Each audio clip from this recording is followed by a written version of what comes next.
Hi friends, எல்லாருக்கும் வணக்கம். நீங்கள் எல்லோரும் எப்படி இருக்கீங்க? நீங்கள் எல்லாம் நல்லபடியாக இருக்கான கடவுள்கிட்ட வேண்டிக்கிறேன். அப்படித்தான் மெம்பர் எல்லாருக்குமே ஜெய் ஜெகநாத் நமஸ்காரம். எனக்கு நீங்கள் சப்போர்ட் பண்ணுங்கள். நீங்கள் சப்போர்ட் பண்ணால் எனக்கு கொஞ்சம் ஹெல்ப்ஃபுல்லாக இருக்கும். இது நிறைய பேர் எனக்கு வந்து நல்லா விசாரிச்சிருந்தீங்க, கால் எப்படி உடஞ்சது அப்படின்னு சொல்லி கேட்டிருந்தீங்க.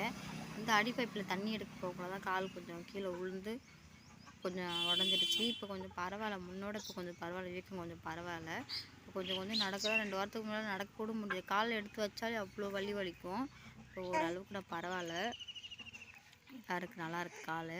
அதுக்கப்புறம் நிறைய பேர் கேட்டிருந்தீங்க, பாப்பாவுக்கு என்னாச்சு, பாப்பாவுக்கு என்ன உடம்பு சரியில்லை அப்படின்னு சொல்லி கேட்டிருந்தீங்க. பாப்பாவுக்கு என்ன ஆச்சு அப்படின்னு சொல்லி நிறைய பேர் கேட்டிருந்தீங்க. அதுக்கப்புறமா கார்த்திகா அக்காவுக்கு வந்து தத்தெடுத்த அம்மா இருக்காங்கள்ல, அந்த மாதிரி உங்களுக்கும் ஒடிசாவில் அம்மா இருக்கா அப்படின்னு சொல்லி கேட்டிருந்தீங்க. எனக்குமே இங்கே ஒடிசாவில் தத்தெடுத்த அம்மா இருக்காங்க. இந்த ஊர் தான், அப்பா இல்லை, அம்மா மட்டும்தான். அவங்களுக்கு வந்து 3 பையங்க. எனக்கு ஒடிசாவில் வந்து 3 அண்ணாங்க இருக்காங்க. அவங்க வந்து இந்த ஊர் தான். ஆனால் இப்போ அவங்க இங்கே இல்லை, கொஞ்சம் வெளியில் வேலை விஷயமா வெளியில் வேலை பார்க்குறாங்க. இந்த செங்கல் இருக்குல்ல, அந்த சூளை அப்படி சொல்லுவாங்கள்ல, அந்த வேலை தான் செஞ்சிட்ருக்காங்க. அவங்க வந்தால் நான் கண்டிப்பாக உங்கள்கிட்ட வீடியோவில் உங்கள்கிட்ட காமிக்கிறேன் அவங்கள. அதுக்கப்புறம் எல்லா கஷ்டமும் சீக்கிரமாகவே சரியாயிடும் ஜெயா, உனக்காண்டி நான் சாய்பாபாட்டை வேண்டிக்கிறேன் அப்படின்னு சொல்லி ஒரு அம்மா கமெண்ட் பண்ணியிருந்தாங்க. ரொம்ப ரொம்ப தேங்க்ஸ் அம்மா. எனக்காண்டி எல்லா கஷ்டமும் சீக்கிரமாக முடிஞ்சுக்கணும் அந்த கடவுள்கிட்ட நான் வேண்டிக்கிறேன்.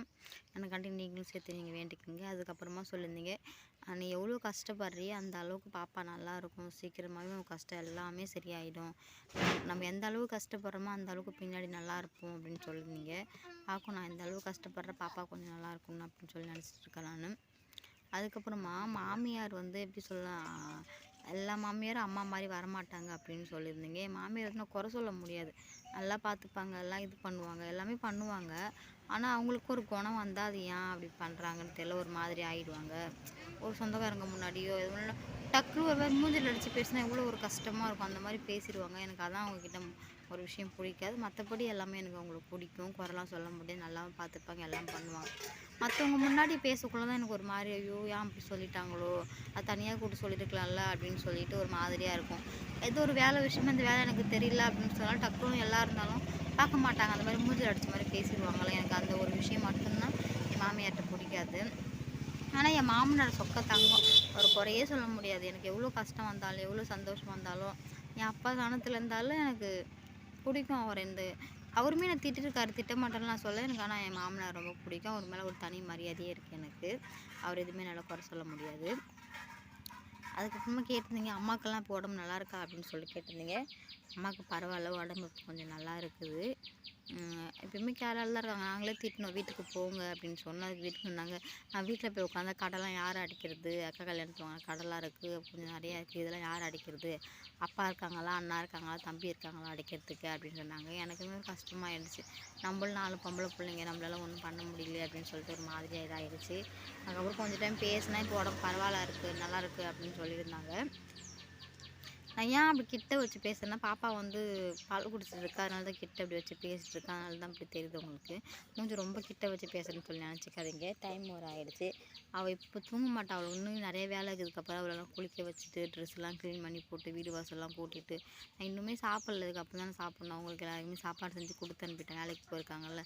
என் மாமியார் வந்து அக்கா வீட்டுக்கு போயிருக்காங்க. 2 நாள் ஆகுது போயிட்டு, இன்னுமே வரல, எப்போ வருவாங்கன்னு தெரில. அதுக்கப்புறம் ஆடு மாடு சாணிலாம் இருக்குல்ல, அது எல்லாமே அள்ளி கொட்டணும், நிறைய வேலை இருக்குது. இவளை ஃபஸ்ட் நான் தூங்க வச்சுட்டு தான் ஒரு வேலையை பார்க்க முடியுமே. தூங்க வைக்காமல் அந்த வேலை பார்க்க முடியாது, அழுதுகிட்டே இருப்பா. அதுக்காண்டி அப்படியே பால் கொடுத்தா தூங்கிடுவா, அதை பால் குடிச்சிட்டே இது பண்ணலாம் அப்படின்னு சொல்லிட்டு அது இருந்தால் அப்படியே தூங்கிடுவா. மேடம் கரெக்டாக டைம் பார்த்து எழுந்திரிப்பாங்க. நான் அவளை காலையிலேருந்து பாருங்கள், காலைல ஒரு 9-10 மணிக்கு அவளுக்கு நான் பால் கொடுத்து நான் தூங்க வச்சேன்னா 12 மணிக்கு கரெக்டாக எழுந்திரிச்சு கொஞ்சமாக சுடு தண்ணி வச்சு அவளை குளிக்க வச்சுருவேன். நான் தான் இப்போ குளிக்க வைக்கிறேன். இப்போ 2 மாதம் ஆயிடுச்சு, நான் தான் குளிக்க வைக்கிறேன். இப்போ கொஞ்சம் எனக்கு பயம் இல்லாமல் இருக்கா குளிக்க வைக்கிறதுக்கு. அவளை குளிக்க வச்சுட்டு திரும்பி அவளுக்கு பவுடர் போட்டு ட்ரெஸ்லாம் போட்டு விட்டுட்டு திரும்பி பால் கொடுத்து தூங்க மாட்டாள். ஒரு 2 மணி வரைக்கும், 12 மணி 2 மணி நேரம் விளாண்டு கிடப்பா. அவளே கால் உதச்சிக்கிட்டு அழுதுகிட்டு ஒச்சை பண்ணிக்கிட்டு அந்த மாதிரி ஒரு 2 மணி நேரம் அதிலே போயிடும். அதுக்கப்புறம் கரெக்டாக 3 மணிக்கு தூங்க ஆரம்பிப்பாள். 3 மணிக்கு தூங்கினானா ஈவினிங் டைம் 5 மணிக்கு எழுந்திரிச்சிருவாள். அவள் 3 மணிக்கு தூங்குறதுக்காட்டி நான் ஈவினிங் வேலை எல்லாமே முடிச்சிடுவான். வாசை கூட்டுறது, தண்ணி எடுக்கிறது, சாப்பாடு உழ வச்சுட்டு எல்லாமே போயிடும். கரெக்டாக 5 மணிக்கு எழுந்திரிச்சதுக்காட்டி நான் சாப்பாடு பண்ணி முடிச்சிடும். குழம்பு மட்டும் காய்கறி வெட்டி வச்சுட்டு இருந்திருப்போம். கரெக்டாக அந்த டைமில் எழுந்திரிச்சிடும். அந்த டைமில் வந்து அதிகமாக அழுக மாட்டேன். மாமனார் தூக்கிட்டு இந்த மாதிரி ரோடு சைடு அந்த சைடு அந்த மாதிரி சுற்ற போயிட்டு வரேன், நான் அழுக மாட்டான். மாமனார் அந்த குழம்புலாம் வச்சு முடிச்சிடுவோம். ஏன்னா மாமியார் இருந்தால் மாமியார் தூக்கி வச்சு கொஞ்சம், அவங்க இல்லாத மாமனார் தூக்கி வச்சுட்டு இது பண்ணிட்டு இருக்காரு. அதோடு பார்த்திங்கன்னா நைட்டு 9 மணி 8 மணி ஆகும் அவளை தூங்க வைக்கிறதுக்கு. சாப்பிட்டுட்டு பேசிகிட்டே உட்காந்தா கரெக்டாக 9 8 10 மணி ஆகிடும் அவங்க தூங்குறதுக்கு. அப்படி 10 மணிக்கு நீ 8 மணிக்கே தூங்க வச்சாலும் 7 மணிக்கே தூங்க வச்சாலுமே கரெக்டாக டான்னு இன்னும் அலாரம் அடிக்கிற மாதிரி 12 மணிக்கு எந்திரிச்சிருவா. 12 மணிக்கு எந்திரிச்சா அவளை ஓசை கீசி நான் தூங்க வச்சா கரெக்டாக 2:30 மணி ஆகிடும். 2:30 மணிக்கு தூங்க வச்சா 4 மணிக்கு எந்திரிச்சிருவா. அதுக்கப்புறம் எனக்கு தூக்கமும் வராது. அதுக்கப்புறம் ஃபுல்லாக அங்கே விடிஞ்சிரும். வெயில் டைமாக வந்துருச்சா இங்கே 4 மணிக்கே விடிய 4:30 மணிக்கெலாம் விடிய ஆரம்பிச்சிடும். இந்த மாதிரி தான் தூக்கத்தை கட் பண்ணி தலை ரொம்ப வலிக்க ஆரம்பிக்குது இதில் வச்சு இது பண்ணிகிட்டு இருக்கிறதுக்கு. பாப்பாவுக்கு என்ன தான் ஆச்சு அப்படின்னு சொல்லுங்கள் அப்படின்னு சொல்லி கேட்டிருந்தீங்க. பாப்பாவுக்கு என்ன ஆச்சு நான் உங்கள்கிட்ட வீட்டில் உள்ளே போய் காட்டுறேன், இதை பார்த்துட்டு வரலாம் வாங்க. நான் சொல்லியிருந்தேன்ல பாப்பாவுக்கு ஒன்று வந்திருக்கு அப்படின்னு சொல்லிட்டு. இங்கே பாருங்கள், இதுதான் ரொம்ப எவ்வளோ சின்னதாக இருந்துச்சு தெரியுமா இது. ஆனால் இருக்க கண்ணுக்கிட்ட இருக்கா, அதான் ரொம்ப பயமாக இருக்குது பாருங்கள். ரொம்ப குட்டி கொண்டு சைஸில் இருந்துட்டு ஆனால் இருக்க அது வந்து பெருசாகிட்டே இருக்குது பாருங்க மேடம். சின்ன பொண்ணு என்ன பண்ணுறீங்க, என்னம்மா பண்ணுறீங்க, என்ன சாமி பண்ணுற, என்ன பண்ணுற சாமி, என்ன சாமி பண்ணுற, ஹாய் சொல்லுமா எல்லாருக்கும், ஹாய் சொல்லு, ஹாய் எப்படி இருக்கீங்க, நல்லா இருக்கீங்களா, கேளுமா ஹாய் சொல்லுமா, ஹாய் எல்லோரும் எப்படி இருக்கீங்க, நல்லா இருக்கீங்களா, டிங்கு டிக்கு டிக்கு டிக்கு. இப்போதான் தூங்கி எந்திரிச்சா,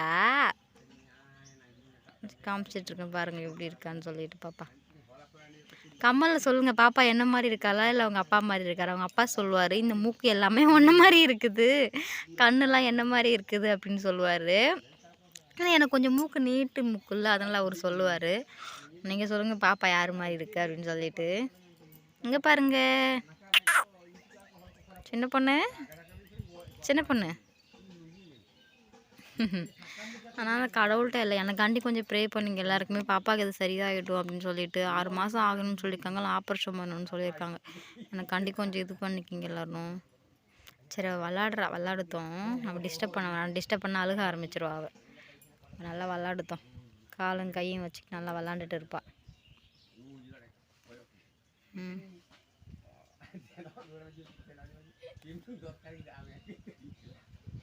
பார்த்துருப்பீங்க பாப்பாவுக்கு எப்படி இருக்குன்னு சொல்லி. அந்த கண்ணுக்கிட்ட ரொம்ப ஒரு மாதிரி பொட்டு மாதிரி ரொம்ப சின்னதாக இருந்துச்சு. அது இருக்க ரொம்ப பெருசாகிக்கிட்டே இருக்குது. நாங்களுமே டாக்டர்கிட்ட போய் பார்த்தோமே, அக்கா பாரிப்பதால இருக்காங்களா அவங்களுக்கு என் உடம்பு என் காலுக்கும் அங்கே தான் போய் பார்த்தோம். அதுக்கப்புறம் எனக்கு இடுப்பு வலிலாம் ஒரு மாதிரி பிரச்சனை இருந்துச்சு, எல்லாமே அங்கே தான் போயிட்டு மாத்திரை மருந்து எடுத்து சரி பண்ணிட்டு வந்தேன்.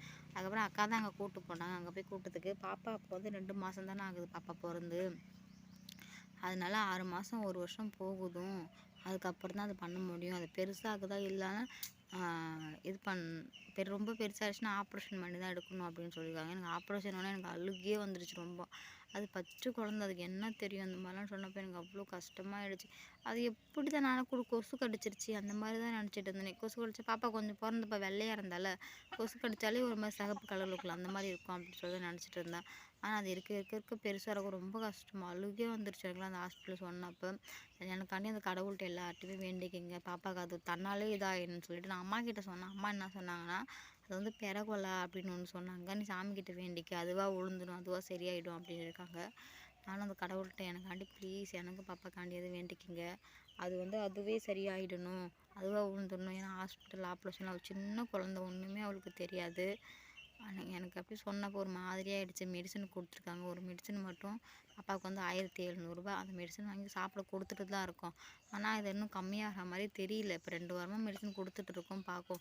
மெடிசன் வந்து சீக்கிரமாக வேலை காட்டாதில்ல, 1 மாதம் 2 மாதம் அந்த மெடிசன் போட்டு பார்க்கும், அது வத்துற மாதிரி இருக்குதான்னு பார்க்கும். அப்படி வத்தலைன்னா ஆப்ரேஷன் தான் பண்ணணும் அப்படின்னு சொல்லியிருக்காங்க. நீங்கள் பார்த்துருப்பீங்க எப்படி இருக்குது அப்படின்னு சொல்லிட்டு. ரொம்ப கஷ்டமாகவும் இருக்கும், கையில் காசு இருக்க மாட்டேது. அவர் வேலைக்கு போகிறது 350 ரூபாய்க்கு, வீட்டு பார்த்துக்கிட்டு இது பண்ணிக்கிட்டு இந்த மாதிரியே இருக்குது. இந்த டைமில் இந்த மாதிரிலாம் சொன்னால் இவ்வளோ கஷ்டமாக இருக்கும். கஷ்டம் மேலே கஷ்டம் ரொம்ப வந்துக்கிட்டே இருக்குது. எப்போ தான் லைஃப்பில் ஒரு நல்ல இது சரிம்மா எப்போ தான் கஷ்டம் இல்லாமல் இது பண்ண போகிறோமோ அப்படின்னு சொல்லி தெரில. எனக்காண்டி நீங்கள் எல்லாமே கடவுள்கிட்ட ப்ளீஸ் எனக்காண்டி இன்னொரு டைம் வேண்டிக்கிங்க, பாப்பாக்காண்டி இது பண்ணிக்கிங்க. எனக்கு மனசே ரொம்ப கஷ்டமாயிடுச்சு பாப்பா அந்த மாதிரி சொன்ன உடனே. ஐயோ ஏன்டா நமக்கு மட்டும் இப்படிலாம் நடக்குது, நம்ம என்ன தான் சொல்லி மாதிரி ரொம்ப நாள் குழந்தைருந்து லக்கி மாதிரி பாப்பா வந்து கிடச்சா எனக்கு. பாப்பாவுக்கு இது ஒன்று அப்புறம் அம்மா கிட்ட சொல்லி அழுது அந்த மாதிரி அம்மா சொன்னாங்க சரியாயிடும், அதனால் நீ ஒன்றும் இல்லை, நீ சாமிக்கிட்ட வேண்டிக்க, அதுவாக தன்னாலே விழுந்துரும் அப்படின்னு சொல்லியிருக்காங்க. நானும் சாமிக்கிட்ட வேண்டிட்டு தான் இருக்கேன். அந்த கடவுள் புண்ணியத்தில் அதுவே தன்னால் விழுந்துட்டுனா எனக்கு போதும். அதுவாக விழுந்துச்சுன்னா எனக்கு எந்த ஒரு கஷ்டம் இல்லாமல் இதுவாக இருக்கும் அப்படின்னு சொல்கிறேன். இப்போலாம் பாப்பா கொஞ்சம் கொஞ்சம் விளாட்றா, மூஞ்சி பார்க்க நிறைய ஃபுல்லாக இல்லை, மூஞ்சி பார்க்க ஆரம்பிச்சிட்டா. பாப்பா பிறந்து எப்படியும் 60-70 நாள் ஆயிடுச்சு. மூஞ்சி கொஞ்சம் கொஞ்சம் கொஞ்சம் பார்க்க ஆரம்பிக்கிறா. அப்படி இப்படி அதை பார்த்து சிரிப்பா இது பண்ணுவேன். அந்த மாதிரி சேட்டை பண்ணதான் ரொம்ப பிடிக்கும். மடியில் தான் உட்கார வச்சுருக்கா, அவ்வளோ சேட்டை பண்ணிட்டு உட்காந்துருக்கா அவள். சரி ஓகே ஃப்ரெண்ட்ஸ், எனக்கு வீடியோ அவ்வளோதான். இந்த வீடியோ உங்களுக்கு பிடிச்சிருந்தா please like, share and subscribe பண்ணுங்கள் கைஸ். எனக்காண்டி நீங்கள் கொஞ்சம் பாப்பாக்காண்டி ப்ரே பண்ணி. ஓகே ஃப்ரெண்ட்ஸ், எனக்கு வீடியோ அவ்வளோதான். எனக்காண்டி கடவுள்கிட்ட கொஞ்சம் ப்ரே பண்ணிங்க. இந்த வீடியோ உங்களுக்கு பிடிச்சிருந்தா please like, share and subscribe பண்ணிட்டு பாருங்கள் கைஸ். உங்களோட ஃப்ரெண்டுங்கோ உங்களுக்கு தெரிஞ்ச யாருக்காக இருந்தாலும் என்னோடய வீடியோ ஷேர் பண்ணி விடுங்க ஃப்ரெண்ட்ஸ் ப்ளீஸ். பாப்பாக்காண்டி கொஞ்சம் ப்ரே பண்ணிங்க. பாய் ஃப்ரெண்ட்ஸ், நெக்ஸ்ட் வீடியோ பார்க்கலாம்.